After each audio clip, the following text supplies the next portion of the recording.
আদ-দুনিয়া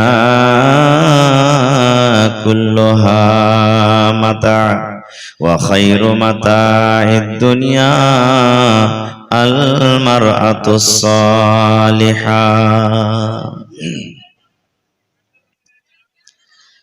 আজ মন মোর চঞ্চল রে ভাই, ঝরে দুটি আখি, বোঝাইলে বোঝিস না তুই কোন জঙ্গলের পাখি রে।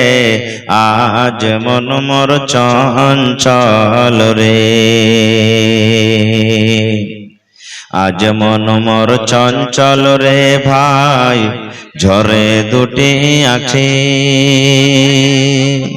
বুঝাইলে বোঝিস না তুই কোন জঙ্গলের পাখি রে। আজ মন মোর চঞ্চল রে।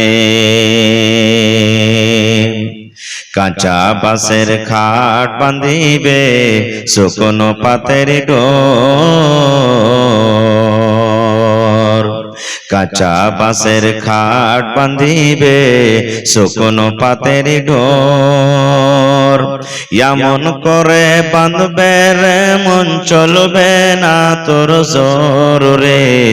আজ মন মোর চঞ্চল রে। বৈরের পাতায় গরম পানিতে মন তোকে গোসল করাবে, বৈরের পাতায় গরম পানিতে মন তোকে গোসল করাবে। গোসল করাইয়া মন তোকে কাফন পরাবে রে। আজ মন মোর চঞ্চল রে। কাফন পরাইয়া মন তোর জানাজা পড়িবে,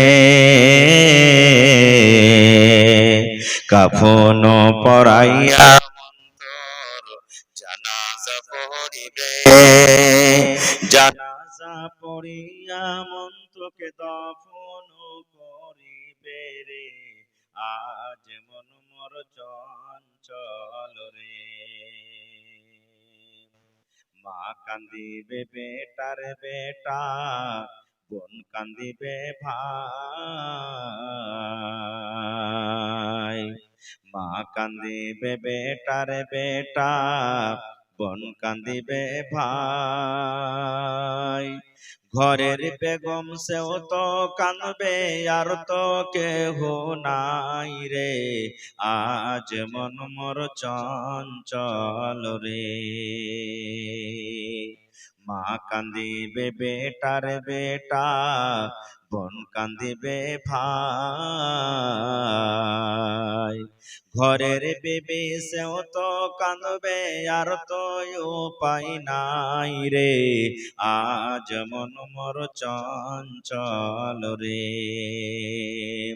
আজ মন মোর চঞ্চল রে ভাই, ঝরে দুটি আখি, বুঝাই বোঝিস না তুই কোন জঙ্গলের পাখি রে।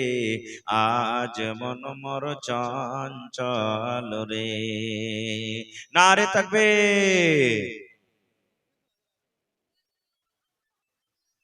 আজকে জলসার যোগ্যতম শ্রদ্ধেয় সভাপতি সাহেব, উপস্থিত উলামায়ে কেরাম, সামনে বসে থাকা ইসলাম দরদি দিন দরদি ভাই ও বাবাজিরা, পর্দানাসীন মায়েরা এবং খালারা, সমস্ত তারিফ ও গুণগান সেই মহান আল্লাহ তাবারক ওয়া তাআলার জন্য, যে মহান আল্লাহ তাবারক ওয়া তাআলা আজকে আমাদেরকে নরম গরম বিছানাকে ত্যাগ করে এই শামশেরগঞ্জ মসজিদের জালসার পিন্ডালের তলাতে একত্রিত হয়ে বসে কিছু বলার শোনার তৌফিক দিয়েছেন।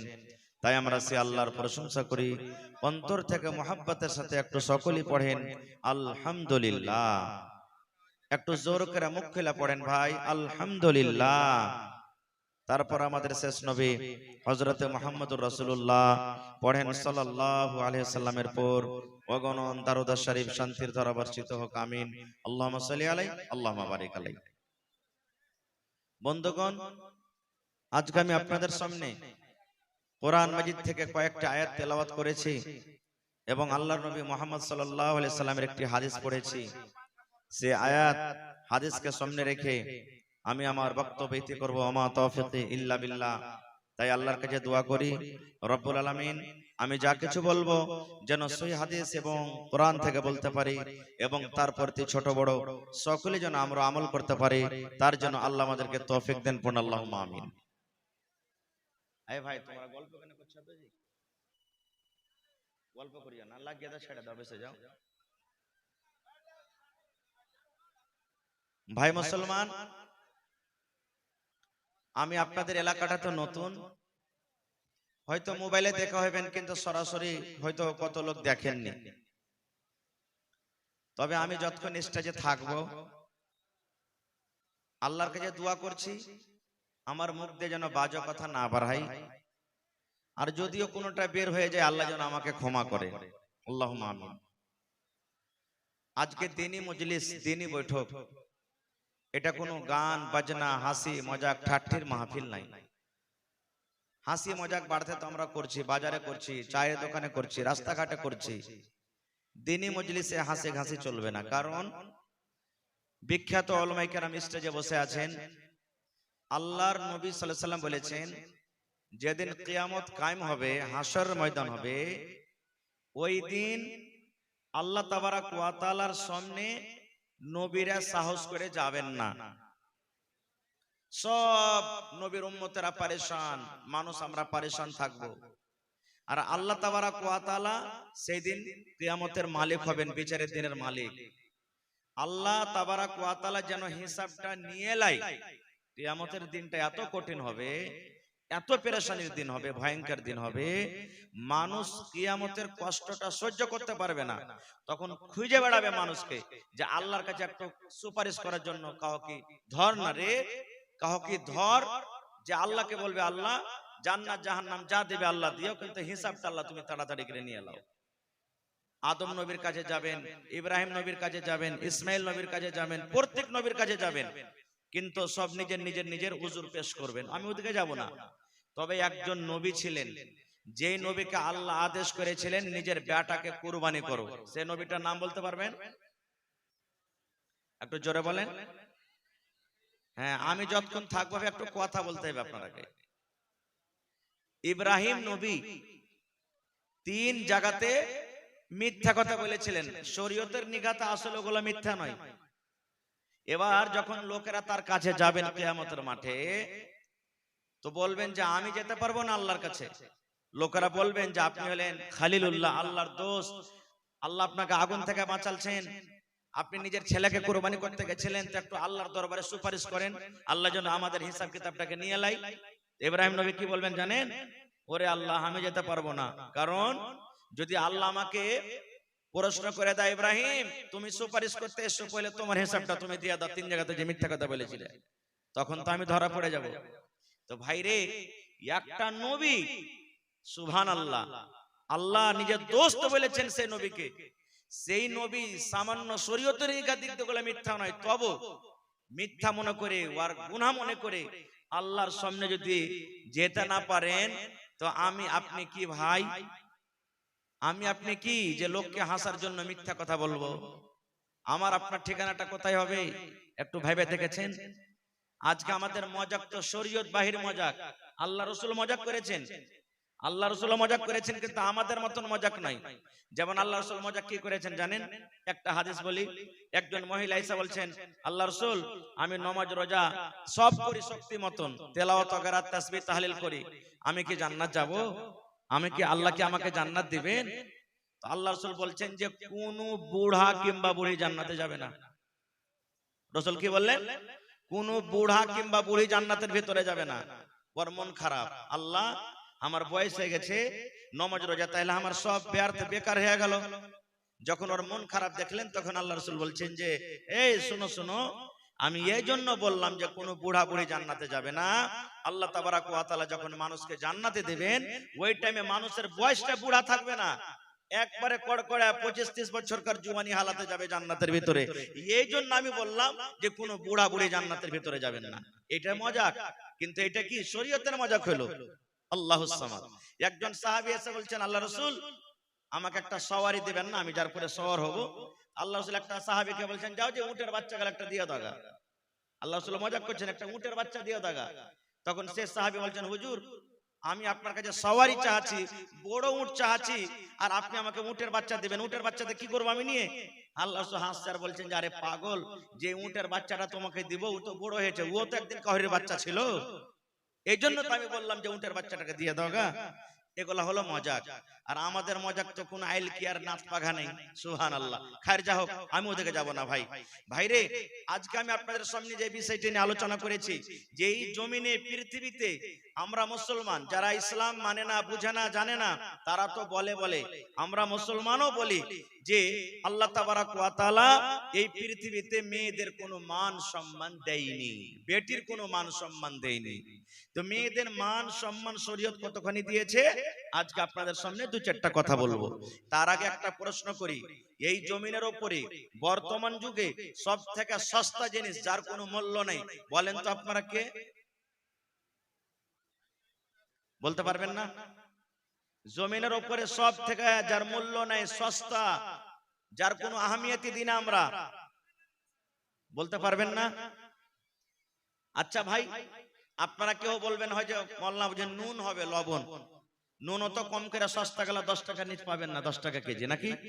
বলবেন যে মৌলানা পানি, 1 লিটার পানি কিনতে যান 20 টাকা লাগবে আপনাকে। বলবেন মৌলানা সাল হাইজি, 1 টাকা 2 টাকা নিচে আপনি একটা মাছের সাল হাই পাবেন না। আছে না? আছে। প্রত্যেক জিনিসের দাম আছে, কিন্তু যার একটা আমরা দাম দিই না সেটা হলো কে? আমার আপনার মেয়ে, আমার আপনার বেটি, আমার আপনার কন্যা, যার বর্তমান যুগে আমরা কোনো মান সম্মান দিই না। বাড়িতে বেটি হতে গেলে মন খারাপ, মন খারাপ হয় না ভাই? হানা বলেন, মন খারাপ হয় না? হয় না? বাপের রাতের বেলাতে বিছানে ঘুম আসে না। এই মজলিসে কত আমার মা, কত ভাই আছেন, বেটি সাবালিকা হয়ে গেছে, যুগের কারণে, সমাজের কারণে, আমাদের কারণে, আল্লাহুস সামাদ দিন না মানার কারণে, নবী না মানার কারণে আজকে ওই বাবার মায়ের রাতের বেলাতে ঘুম আসে না। আল্লাহ রে, কেমন করে আমি আমার মেয়ের বিবাহ দিব? আল্লাহুস সামাদ।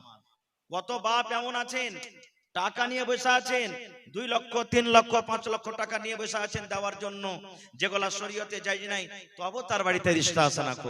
কেন? আমরা মান সম্মান নিজে হারিয়ে দিয়েছি। কেমন করে মান সম্মান হারালছি? আমরা মুসলমান হয়ে মান সম্মান হারালছি। ইসলাম তার মান সম্মান দিয়েছেন। কোরআন মাজিদে কত সূরা আছে ভাই বলেন তো একটু আপনারা? 114। মুখে যদি খানি টানি থাকে ভাই তলাতে ফেলে আমার সাথে কথা বলেন। কোরআন মাজিদে 114 সূরা আছে। 114টা সূরার মধ্যে কোরআন মাজিদে একটা সূরার নাম আছে সূরাতুন নিসা। দেখবেন সূরাতুন নিসা, নিসা মানে মহিলা, নিসা মানে আওরাত, নিসা মানে নারী। আল্লাহ তাবারাক ওয়া তাআলা মা খালাদের দাম, মান সম্মান এত বাড়িয়ে দিয়েছেন যে তাদের নামে একটা কোরআনে সূরা দিয়েছেন সূরাতুন নিসা। কিন্তু সূরাতুর রিজাল বলে কোনটি কোরআনে সূরা পাবেন না আপনি। কত আল্লাহ মান সম্মান দিলেন। এই মান সম্মান তো এটাই যথেষ্ট যে তাদের নামে আল্লাহ একটা সূরা দিয়ে দিয়েছেন। জি, এটা কোনো ছোট মোটো কথা? আল্লাহুস সামাদ। ভাই আমার, আল্লাহর নবী সাল্লাল্লাহু আলাইহি সাল্লাম যখন নবী হলেন, আল্লাহুস সামাদ, ইহুদিরা সাহাবায়ে কেরাম এসে নবীর সামনে শিকায়ত করলেন ইহুদিদের, কি আল্লাহ রাসূল একটা কথা বলবো আপনার সামনে। আল্লাহ রাসূল বলছেন, কি রে বাবা?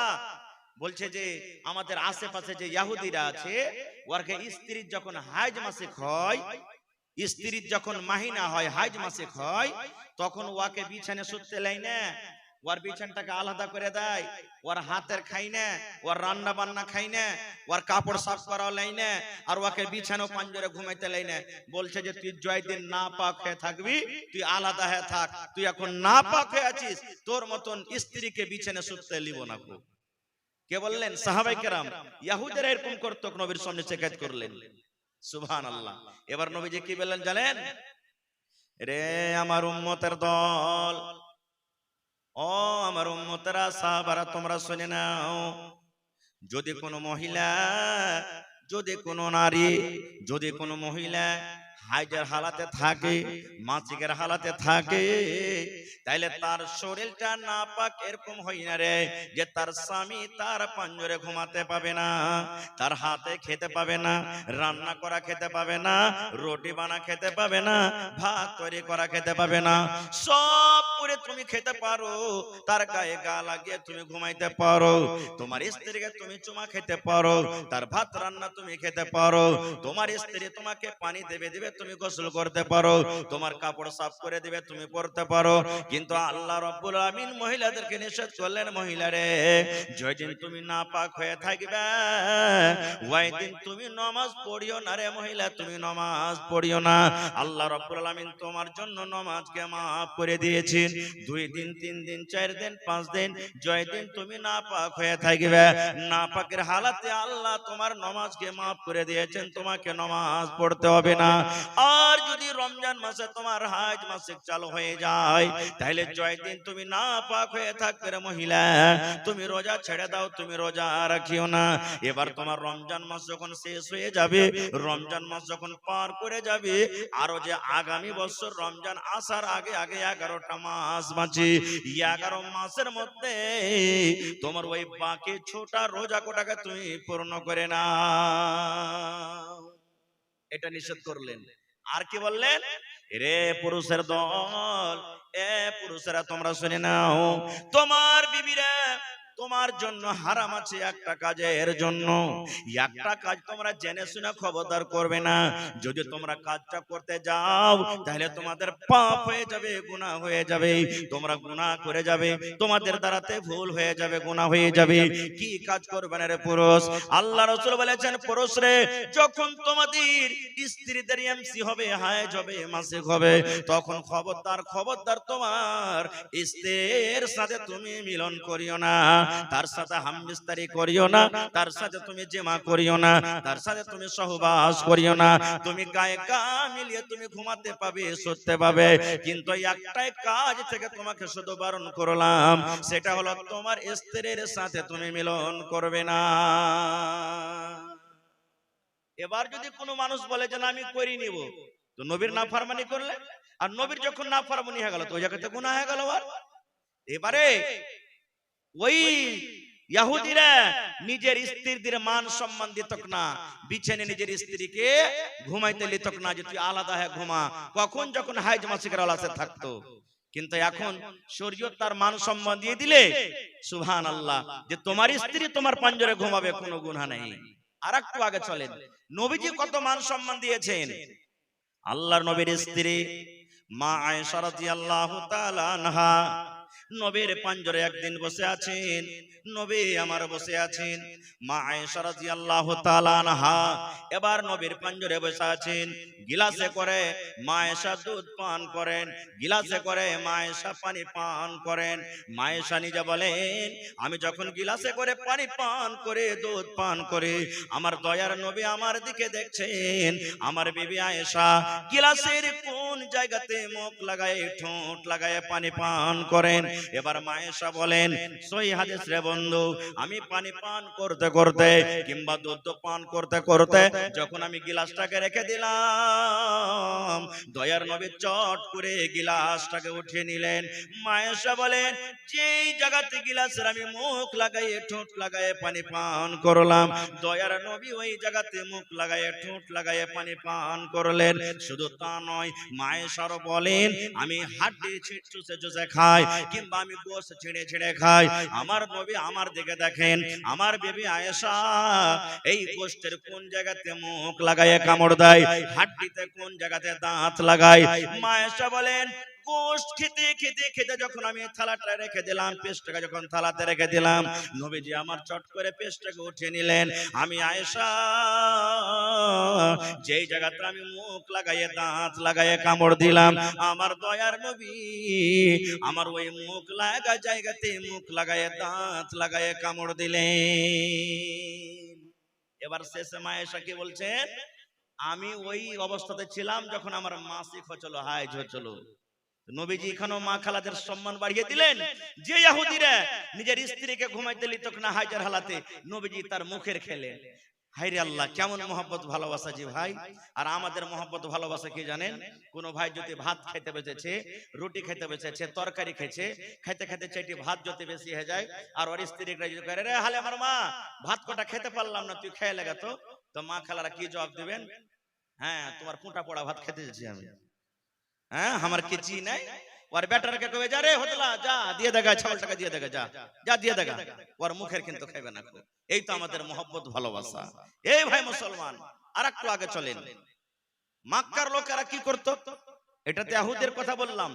আর কি করত মক্কার লোকেরা? সুবহানাল্লাহ। যখন নবীজি দুনিয়াতে এসেছিলেন, নবী হননি, তার আগেকার টাইমে, তার আগেকার সময়তে মক্কার লোকেরা কি করত? আল্লাহ তাবারাক ওয়া তাআলা সেটা কোরআনে বলছেন, ওয়া ইদা বুশিরা আহাদুহুম বিল উনসা যাল্লা ওয়াজহুহু মুসওয়াদ্দান ওয়া হুয়া কাযীম। ওরে আল্লাহ, আজকে যদি আমার আপনার বাড়িতে দুটা তিনটা চারটে মেয়ে হয়ে যায়, মন খারাপ ভারী হয়ে যায়, বাবার রাতের বেলাতে ঘুম আসে না, কত ভাই নিজের স্ত্রীকে মারে আর গালি দেয় আর বলে, এরে হারামের বেটি হারামি, এরে খব্বিসের বেটি খব্বিস, তোর পেট থেকে শুধু কেন মেয়ে হয়, তোকে তালাক দিয়ে দেব, তোর মতন বিবিকে বাড়িতে রাখবো না, কত রকম নানা পার করেন আল্লাহ গালিতে। ওরে আল্লাহ, আল্লাহ রাব্বুল আমিন বলেন, দুনিয়ার মানুষ রে, ওই মক্কা নগরে, মক্কার জমিতে যখন আমার নবী নবী হননি তার আগে কার ঘটনা? কোন বাড়িতে যখন মেয়ে জন্মগ্রহণ হতো, কোন বাড়িতে যখন মেয়ে পয়দা নিত, ওই বাবার মুখখানা কালো হয়ে যেত, এমন ভাবে কালো হয়ে যেত, ওই বাপ লজ্জিত হয়ে যেত, শরমের কারণে গ্রাম দিয়ে হাঁটতে পারত না, লোকের সামনে দাঁড় হইতে পারত না। যেমন গ্রাম দিয়ে হাঁটত, লোকেরা তানা মেরে মেরে কথা বলতো আর বলতো, দেখো রে, এটা মেয়ের বাবা চলে যায়, এটা বেটির বাবা চলে যায়। এই শরমে, এই ভয়, এই ডরে ওরে আল্লাহ নিজের মেয়েকে তারা জমিনে দফন করে দিত। বাপের মন খারাপ, গ্রামে লোকেরা তানা মেরে মেরে কথা বলতো আর দিত আর বলতো, দেখো মেয়ের বাবা চলে যায়। ইমাম বাগাবী রাহমাতুল্লাহ আলাইহি বলেন যে ওই মক্কা নগরে মক্কার লোকেরা কিছু লোক কি করত জানেন? যার ইচ্ছা ছিল যে আমি মেয়েকে মারবো না, আল্লাহ যা দিয়েছে, লোক যা বলছে বলুক না, ওই মেয়েটার বয়স যখন 7 বছর 8 বছর 10 বছর হইতো, ওকে উট দিয়ে, বকরি দিয়ে, ভেড়া ভেড়ি দিয়ে ওকে মাঠে ময়দানে পাঠিয়ে দিত, যা বেটি তুই উট চড়াবি, বকরি চড়াবি, ভেড়ি চড়াবি আর দুধ পান করবি, তুই জীবনটাকে কাটিয়ে দিবি। আর যে লোকটা লজ্জা মনে করতো না, বাড়িতে বেটি এসেছে, এরকম বেটিকে বাড়িতে রাখা হবে না, যার জন্য আমি মুখ পাই না, দেশে মুখ দেখাতে পারি না, তখন ওই বাপ কি করতো? ওরে সুবহানাল্লাহ, একটা কোদল নিত। কি নিত ভাই? একটা কোদল নিত, আর কোদলটাকে নিয়ে জঙ্গলের ভিতরে চলে যেত, নিজের স্ত্রীকে জানাইতো না। ইমাম বাগাবী রাহমাতুল্লাহ আলাইহি বলছেন যে কোদল নিয়ে জঙ্গলের ভিতরে চলে যেত, আর চলে যাওয়ার পর জঙ্গলের ভিতরে বেটিকে দফন করবো বলে একটা গর্ত খাল করে চলে আসতো বাড়ি। আর বাড়ি আসার পর তখন নিজের স্ত্রীকে বলতো, রে আমার বেবি, ও হালেমার মা, এ জামিলার মা, এ খালেদার মা, এ জায়েদার মা, আমার মেয়ের বয়স 8 বছর 7 বছর হয়ে গেল, কাঠিয়ারের মার্কেট কেমন হয়, জীবনে কোনোদিন আমার মেয়েটা বাজার দেখেনি, বাজার ঘুরেনি, নানির বাড়ি জীবনে কোনোদিন আমার মেয়ে জেনি, এক কাম করো রে বেবে, আমার কলেজার টুকরাকে তুমি সুন্দর করে সাজাইয়া দাও, সুন্দর করে তাকে নতুন জামা কাপড় দিয়ে দাও, সুন্দর করে তাকে তেল কাজল দিয়ে দাও, কারণ আমি তাকে মেলা ঘুরতে নিয়ে যাব, বাজারের দিকে নিয়ে যাব। হায়রে মা, মা জানতো না আমার স্বামী কেন আমাকে এরকম কথা বলেন। মা মনে মনে বলতো, আল্লাহ রে, আমার মেয়েটাকে মনে হয় আমার স্বামী আর মারবে না, তারপরে দয়া হয়ে গেছে, তারপরে ময়া হয়ে গেছে, তাকে ভালোবেসেছে, যার কারণে এত সুন্দর করে কথা বলেন। মা খুশি খুশি হয়ে ওরে আল্লাহ সুন্দর করে নিজের মেয়েকে গোসল দিয়ে, নতুন জামা কাপড় পরে, তেল কাজল দিয়ে নিজের স্বামীর হাতে তুলে দিতেন। এবার স্বামী কি করতেন? নিজের মেয়ের হাত খানকা ধরে টানতে টানতে টানতে মেলা টাকার বাহানাতে কোথায় নিয়ে যেতেন? ওই জঙ্গলের ভিতরে ভিতরে তাকে নিয়ে চলে যেতেন। যে জায়গাতে কোনো বাড়ি নাই, যে জায়গাতে কোনো গ্রাম নাই, যে জায়গাতে কোনো লোকজন নাই। এবার হাঁটতে হাঁটতে মেয়ে বলতো, আব্বা গো কোথায় আপনি আমাকে নিয়ে যান? এই জায়গাতে কোনো বাড়ি নাই, এখানে কোনো দোকান নাই, এখানে কোনো লোকজন নাই, এখানে কোনো রকমের মেলা নাই, বাজার নাই, কোথায় আপনি নিয়ে যাবেন? এবার আব্বা বলতেন, বেটি রে এই জঙ্গলের পর, এই জঙ্গলটা পার করার পর একটা বাজার আছে রে মেয়ে, ওই বাজারে তোমাকে নিয়ে যাব, তুমি তাড়াতাড়ি করে চলো। এই কথা বলতে বলতে ওই জঙ্গলের ভিতরে যেখানে গর্ত করেছে ছিল, গর্তর পাঞ্জরে নিয়ে যেত। আর নিয়ে যাওয়ার পর সুবহানাল্লাহ তাকে বলা হতো কি, বাপ বলতো, বেটি রে এই গর্তটা কত বড় আছে রে মা, তুমি একটু নজর করে দেখো তো, একটু দেখো তো, চোখ মেল করে দেখো তো এই খালটা কত বড় আছে। মাসুম বাচ্চা তো জানে না আমার আব্বাজান কেন আমাকে গর্ত দেখতে বলছেন। সুবহানাল্লাহ। এবার ওই মেয়ে কলেজার টুকরা যেমনই আব্বার কথা শুনে এরকম ভাবে মাথা বাড়িয়ে গর্তর দিকে দেখতে গেলেন, যেমনই চোখ বাড়িয়ে দেখতে গেলেন, সুবহানাল্লাহ পিছন থেকে বাপ একটা ধাক্কা দিয়ে এমন জোর করে ধাক্কা দিল, ধাক্কার সাথে সাথে ওই কলেজার টুকরা মেয়ে গর্ততে পড়ে গেল। যেমনই গর্ততে পড়ে যাওয়া, মেয়ে কাঁদতে শুরু করলো, আর গর্ততে পড়ে পড়ে বলে, আব্বা গো কেন তুমি আমাকে গর্ততে ফেলে দিলে, কেন তুমি আমাকে খালে ডাকিয়ে দিলে? এবার আব্বা বলতো, ও আমার কলিজার টুকরা মেয়ে, যে দিন থেকে তুমি আমার বাড়িতে জন্ম নিয়েছো, যে দিন থেকে তুমি আমার বাড়িতে এসেছো, আমার রাতের বেলাতে ঘুম আসে না, তোমায় আমি নিয়ে চিন্তায় পড়ে আছি। লোকেরা আমাকে আর দিছি, লোকেরা আমাকে দেখে দেখে বলে, দেখো রে এটা মেয়ের বাবা চলে যায়, এটা মেয়ের বাবা, আর বাড়িতে মেয়ে জন্মগ্রহণ হয়েছে। এই জন্য মেয়েরে দুনিয়াতে তুমি যতদিন ছেলে ভালো হয়ে থাকলে, আজকে তোমার শেষ টাইম, শেষ দিন, জীবনের মতো তুমি আব্বা বলে না, জীবনের মতো মাকে মা মা বলে ডাকে নাও। কারণ আজকের পর এই দুনিয়ার তুমি মুখ দেখতে পাবে না, আকাশের মুখ দেখতে পাবে না, তোমার এই হতভাগাকে আর আব্বা আব্বা বলে ডাকতে পাবে না, তোমার মায়ের কথা তোমার মার শুনতে পাবে না। এই জন্য তুমি জীবনের মতো তুমি আমাকে আব্বা বলে নাও। ইমাম বাগাবী রাহমাতুল্লাহ আলাইহি বলেন, যখন এই কথাটা তার মেয়েকে বলা হতো, গর্তে পড়ে পড়ে মেয়ে কথাটা বলতো, আব্বা গো আপনাকে আর আমি আব্বা বলে ডাকবো না, মাকে মা মার বলে ডাকবো না, আমার দুই চোখ এদিকে যাবে, আমি চলে যাব, বাড়ি ঘর দেশ ছেড়ে গা ছেড়ে চলে যাব, কিন্তু দয়া করে আপনি আমাকে মারিয়েন না, আপনি দয়া করে আপনি গর্ত থেকে আমাকে উঠাইলেন। এরকম ভাবে মেয়ে চিৎকার করতে থাকতো, কিন্তু একটাও তার কথা শোনা হতো না। ওই মেয়েকে, ওই বেটিকে, ওই কলেজার টুকরাকে জিন্দা তাকে জমিনে দফন করে বাড়িতে চলে আসতো।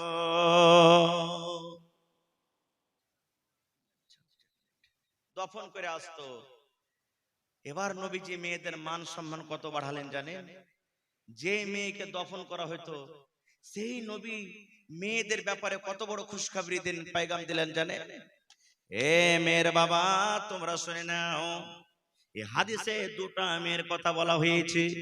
যার বাড়িতে দুটা মেয়ে জন্মগ্রহণ করলো, কিংবা যাকে দুটা মেয়ে দিয়ে আজমাইশ করা হলো, যাকে দুটা মেয়ে দিয়ে ইমতিহান করা হলো, যার বাড়িতে দুটা মেয়ে জন্মগ্রহণ হলো, এখানে দুটার কথা আছে, কিন্তু কোন হাদিসে তিনটার আছে, কোন হাদিসে একটার আছে, কোন হাদিসে তিনটার আছে, কোন হাদিসে পাঁচটার আছে।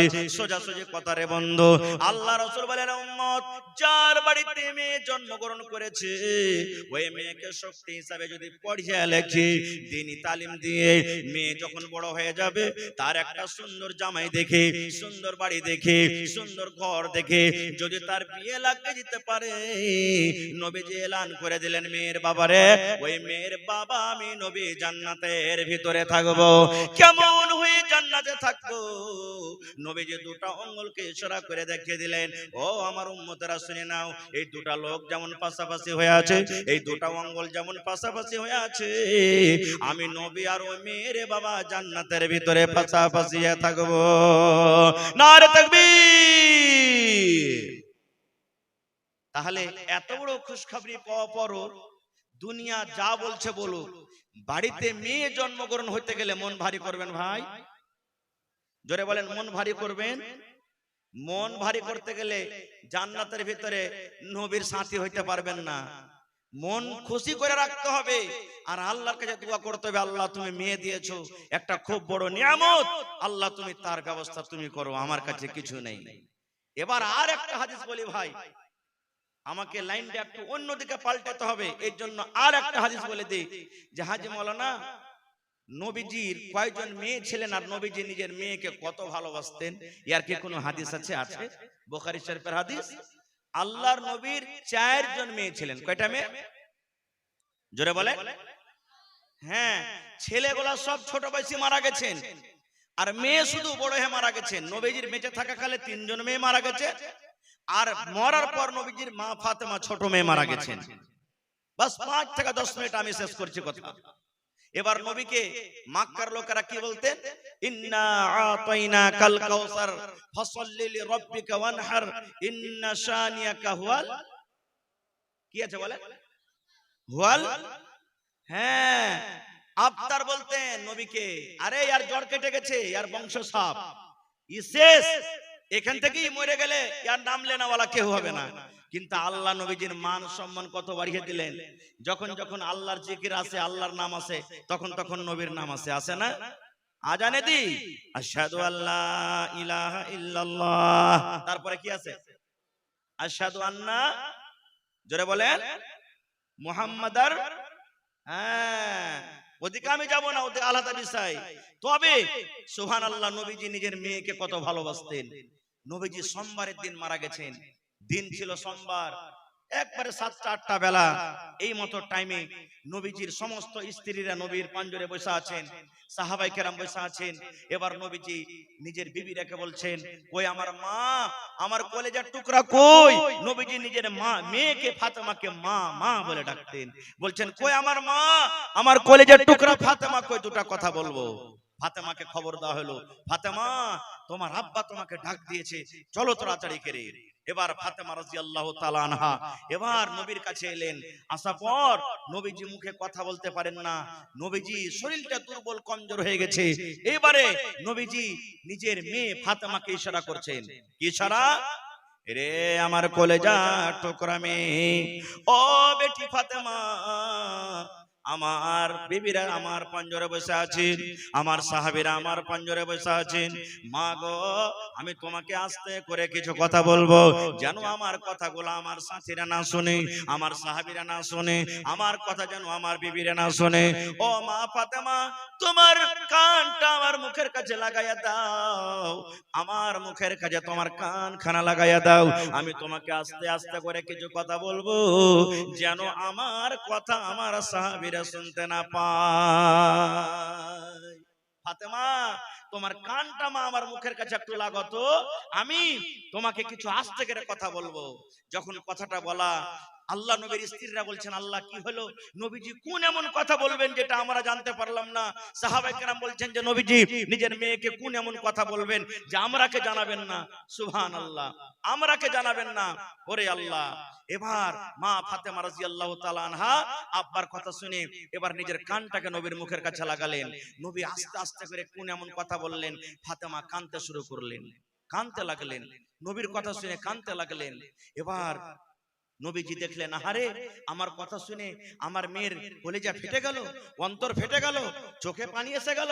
এবার নবীজি আবার বলছেন, বেটি রে, তোমার কানটা আর একবার আমার মুখের কাছে লাগাও তো মা, তোমাকে আর একটা কথা বলবো। আবার দ্বিতীয়বার মা ফাতেমা বললেন, আমি কানটাকে নবীর মুখের কাছে লাগালাম। নবীজি আমাকে আস্তে আস্তে কোন এমন কথা বললেন, এবারে মা ফাতেমা কিন্তু হাসতে লাগলেন। প্রথমবার কোন কথা বললেন? কানতে লাগলেন। দ্বিতীয়বার নবীজি কানে কানে বললেন, মা ফাতেমা হাসতে লাগলেন। শেষ কথা, আমি ওদিকে যাব না, নবীজি দুনিয়া থেকে চলে গেলেন। নবীর মৃত্যুর কিছুদিন পর একদিন মা আয়েশা রাদিয়াল্লাহু তাআলা আনহা, এটা হলেন মা ফাতেমার সতার মা, আল্লাহ নবীর একজন স্ত্রী, একদিন ফাতেমাকে বলছেন, বেটি রে, একটা কথা বলবো মা। বলছে কি?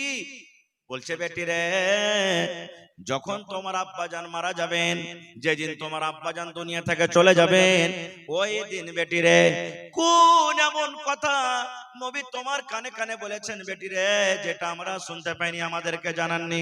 প্রথম কথা, নবী তোমার কানে কানে যখন বললেন তুমি কাঁদেছিলে, তোমার চোখে আমরা পানি দেখেছি। আর দ্বিতীয়বার যখন তোমার কানে কানে কোন এমন কথা বলেছেন, যে কথাটা শুনে তুমি মা হেসেছিলে, একটু কান্দা এবং হাসার কথাটা তুমি বলে দাও। এই আমার ভাইয়েরা, মায়েরা, খালারা শুনেন, এইবারে মা ফাতেমা কি বলছেন দেখেন। মা গো, এখন আমার আব্বাজান দুনিয়াতে নাই, এখন কিন্তু আমি বলে দেব, আমার আব্বাজান যখন আমার কানে কানে প্রথম কথা বললেন আমি কেঁদেছিলাম, এই জন্য কেঁদেছিলাম মা।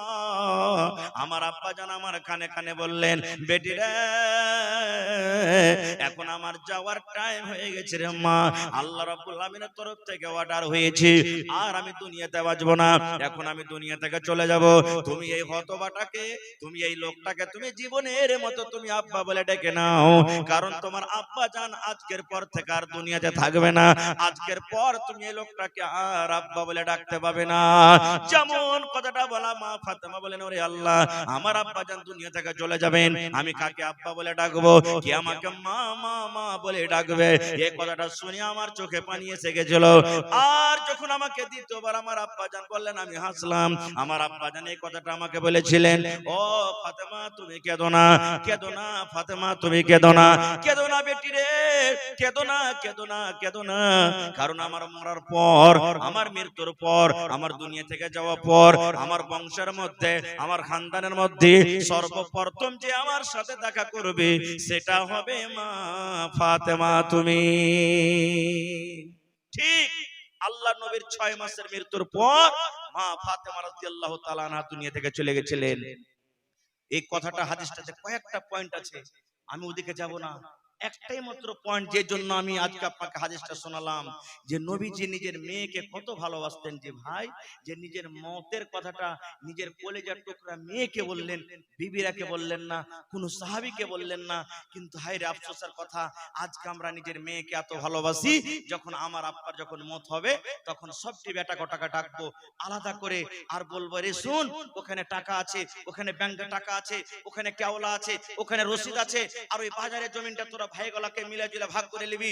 চুরি চপকে বাপ জানতে পারবে এখন বাঁচবো না, মরে যাব, তখন সমস্ত ভালো ভালো জমিন গালা ব্যাটার ঘানা মেরে স্টাডি করে দিবে। আর মেয়েরাকে দিবে কোন গালা জানেন? ওই যেগুলাতে ফসল হয় না, ধোয়াকা জমিন, ওগুলাকে তখন দিবে, যা তোরা ওগুলা লিয়ে দিয়ে করে ধরে খা। এই তো আমাদের মহব্বত ভালোবাসা। ভাইরে, এরকম মহব্বত ভালোবাসা দেখাতে গেলে আল্লাহ তাবারাক ওয়া তাআলা কিন্তু বকশিবে না। খার মেলায় কথা আছে বলার, আল্লাহ যদি হায়াত রাখেন ইনশাআল্লাহ এই বিষয়ে নিয়ে কিছু আলোচনা করব, আরো মেলায় কথা থাকলো। তবে ভাইরে, এটা হলো মসজিদের জালসা না মাদ্রাসা? জোরে বলেন। হায় আল্লাহ, আপনারা গোশ ভাত খাননি নাকি যে ভাই? একটু জোরে কথা বলেন, এটা মসজিদের জালসা না মাদ্রাসার? মসজিদের জালসা। মসজিদটা কার ঘর, মানুষের না আল্লাহর? জোরে বলেন। আল্লাহর ঘর। আর আল্লাহর ঘর বানাইতে গেলে কি অফার এসেছে জানে? আল্লাহ রাসূল বলেছেন, মান বানা লিল্লাহি মসজিদান বানাল্লাহু লাহু বাইতান ফিল জান্নাহ। আল্লাহ নবী বলেছেন, আরে আমার উম্মত, আল্লাহ রাব্বুল আলামিনকে রাজি করার জন্য, আল্লাহকে সন্তুষ্ট করার জন্য আল্লাহর ইবাদতখানা, আল্লাহর এখানে ইবাদতখানা যে নির্মাণ করবে, আল্লাহ রাব্বুল আলামিন তার জন্য জান্নাতের ভিতরে একখান ঘর বানিয়ে দিবে। দুনিয়াতে আপনি মসজিদ বানাবেন, আর আপনার জন্য জান্নাতে আল্লাহ ঘর বানাবেন। এটা বিশ্বাস হয়েছে ভাই? এই হাদিসের পরে বিশ্বাস আছে? বিশ্বাস না থাকলেও বিশ্বাস করতে হবে। একটা উদাহরণ দিচ্ছি আপনাকে। আপনাদের এলাকাতে অনেক হাজী সাহেব আছেন, নাই? হাজী সাহেব আছেন না নাই? আছেন। দেখবেন হাজী সাহেবেরা যখন হজ করতে যায়, তখন টাকা জমা করে হজ করতে যায় না? বছর 6 মাস আগে জমা করে। বছর 6 মাস 2 মাস 4 মাস আগে টাকা জমা করে। সুবহানাল্লাহ। যেমনই বাড়ি থেকে বের হইলো, বাড়ি থেকে যাওয়ার আগে ওর মিনার মাঠে, ওর মদিনাতে, ওর মক্কাতে ঘর রেডি আছে। হ্যাঁ, কাঠিয়ার থেকে অমুক হাজী আসবে, ওর রুম নম্বর এতটি, ওর নাম এটা, বাবার নাম এটা, ওর এটা হলো ঘর তৈয়ার হয়ে আছে। শুধু তা নয়, বাড়িতে বসে থেকে থেকে মানুষ টাকাতে পাঠিয়ে দেয় মোবাইলে, দিল্লিতে ফ্ল্যাট কেনা রেডি করে রেখে দেয়, কলকাতাতে ঘর কেনা রেডি করে রেখে দেয়। এটা বিশ্বাস আছে না? এই যে আপনারা কিছুদিন আগে শুনেছেন যে চাঁদে তো মানুষ জমিন কিনেছে, শুনেছেন না শুনেননি? যে চাঁদে জমিন কিনেছে। আর ওটা যাক একটা জেনারেল উদাহরণ দিই, আপনারা দিল্লি, পাটনা, পাঞ্জাব, আদিয়ানা, লুধিয়ানা সফর করেছেন। এবার যারা দিল্লি যাবেন 10 দিন 15 দিন 1 মাস আগে তারা টিকিট কাটবে যে আমি ফালা ট্রেনে যাব। এবার যেমনই আপনার টিকিট কাটা হয়ে গেল, সাথে সাথে আপনাকে টিকিট মাসের একটা টিকিট দিবে কম্পিউটারওয়ালা, ওতে আপনার ট্রেনের নাম লেখা থাকবে, ওতে আপনার কোচ নম্বর লেখা থাকবে, কয়টা ট্রেন এখান থেকে ছাড়বে, কয়টাতে আপনাকে পৌঁছাবে, কত নম্বর আপনার সিট হবে, সবকিছু লেখা থাকে না থাকে না? যারা বলেন থাকে না থাকে না? থাকে।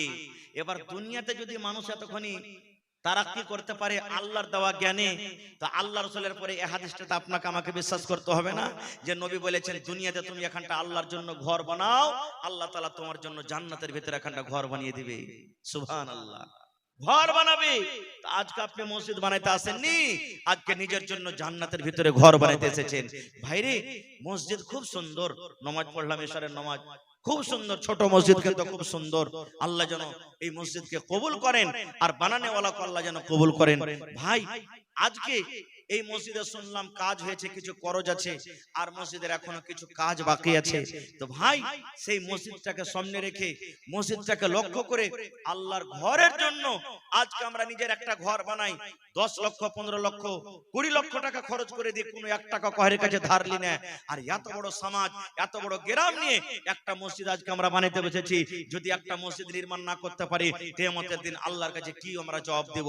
এই জন্য ভাই, 1 টাকা দিবেন, আপনার কাছ থেকে 1 টাকা নিব। তবে দেখি কোন আল্লাহর বান্দা আছেন আজকে এই ঘরের জন্য, মাওলানা আমি 1 কুইন্টাল রডের দাম আমি দিয়ে দিলাম, দেখি কি ভাবন আছেন একটা? দেখি কোন আল্লাহর বান্দা একটা আছেন, মাওলানা আমি 1 গাড়ি বালুর দাম দিলাম, কারণ প্লাস্টার করতে কিন্তু এখনো বালু লাগবে। কোন আল্লাহর বান্দা আছেন, মাওলানা 10 বড়া 15 বড়া 50 বড়া সিমেন্টের যা টাকা লাগবে আমি দিয়ে দিলাম। দেখি কোন আল্লাহর বান্দা আছেন, দেখি 1 কুইন্টাল রডের দাম বা 1000 ইটের দাম দিয়ে দিলাম। আসেন তো দেখি এলাকার মধ্যে কোন আল্লাহর বান্দা, আল্লাহর বান্দি, বীর মুজাহিদ এমন আছেন আল্লাহর ঘরের জন্য 10,000 টাকা একটা লোক দান করতে পারবেন, একটা লোক 5,000 টাকা দান করতে পারবেন, এবং 50 বড়া সিমেন্টের আমি আপনার রাখলাম আপনাদের উপরে। কেউ 1 বড়া 2 বড়া 3 বড়া 5 বড়া 10 বড়া করে 50 বড়া সিমেন্ট। দেখি কোন আল্লাহর বান্দা আছেন এত বড় মজলিসে। মায়েরা খালারাকে বলবো, মায়েরা খালারা আপনারাও দানগালা দিয়ে পাঠান, নাকের কানের হাতের পায়ের যা আপনাকে গহনা গাঠি আছে, আংটি আপনারা দান গলা দিয়ে পাঠান, এবং কমিটির লোককে বলবো মা খালারকে পিন্ডালে চাদর দিয়ে পাঠান আপনারা তাড়াতাড়ি করে, আর চাদর ভর্তি করে মায়েরা খালারা দিয়ে পাঠান। আপনারা সময়টাকে নষ্ট না করে ভাই, আমার হাতে 10 থেকে 15 মিনিটে আপনারা নিজের নিজের মূল্যবান দানগুলিকে দিয়ে দেন, কারণ আমার পর আরো 2 জন বক্তা আছেন, তারাকে আপনাকে শুনতে হবে। এই জন্য সময়টাকে আপনারা এদিক ওদিক না কাটিয়ে 10 থেকে 15 মিনিটের মধ্যে একটু আল্লাহর রাস্তায় আসেন তো। এবং দেখি 25 জন লোকের কাছে আমি আবদার করলাম 1000 টাকার টাকা, 2 বড়া করে সিমেন্টের দাম। দেখি সর্বপ্রথম বিসমিল্লাহ কে করবেন, 5000 10,000। দেখি কোন আল্লাহর বান্দা আছেন সিমেন্ট কিংবা 1000 টাকার টাকা, 25টা লোক। দেখি কোন আল্লাহর বান্দা আছেন ভাই, জীবনে কত টাকা আসে, কত টাকা চলে যায়। সুবহানাল্লাহ। ভাই, এই দেখেন আমার হাতে সর্বপ্রথম একটা দান এসেছেন, 2000 টাকার একটা দান এসেছে। মাশাআল্লাহ, এটা মাশাআল্লাহ। ভাই সালাম করবেন না, সালাম করবেন না? কি নাম ভাই? তাজামুল হক ভাই। এখন 2000, আগে 1000, 3000 হলো, আর 2000 দিয়ে 5000 পারবেন না ভাইজি? হয়ে গেল। নারে তাকবীর, সুবহানাল্লাহ। দেখেন আল্লাহুস সামাদ, কত দিলখান বড় রে ভাই। আল্লাহুস সামাদ, মানুষ যদি মানুষের কথা শুনি, আল্লাহ কেন তার কথা শুনবে না? সুবহানাল্লাহ। আমার ভাই তাজামুল হক সাহেব 5000 টাকা দান করলেন, মাশাআল্লাহ, জাযাকাল্লাহ। এটাকে দিলেন সাইদুর রহমান সাহেব, আমার নানা জান, 2000 টাকা দিলেন। চলে গেলেন নাকি? এখানে নাই, সালাম করবেন না একটু? জি। আর হাজিপুর থেকে 2000 টাকা একজন দান করেছেন, মাশাআল্লাহ। তো আমার সাইদুর রহমান, আমার চাচা ভাইয়ের নাম, জি, তার নানাই হয়ে গেল, বয়সে যখন বড় আছে, তার নানা সালাম করবেন। এসে কোন দিকে চলে গেলেন? নানা জান জি, দুটা বেটা ফৌজি, মাশাআল্লাহ। আল্লাহ দেখ ভালো থাকুক, আল্লাহ যেন তার হায়াতকে দারাজ করে, আল্লাহ যেন দুশমনি থেকে যেন আল্লাহ বাঁচাই। তো নানা জান একটু আইসেন, কোথায় আছেন আমার নানা সাইদুর রহমান সাহেব? এটা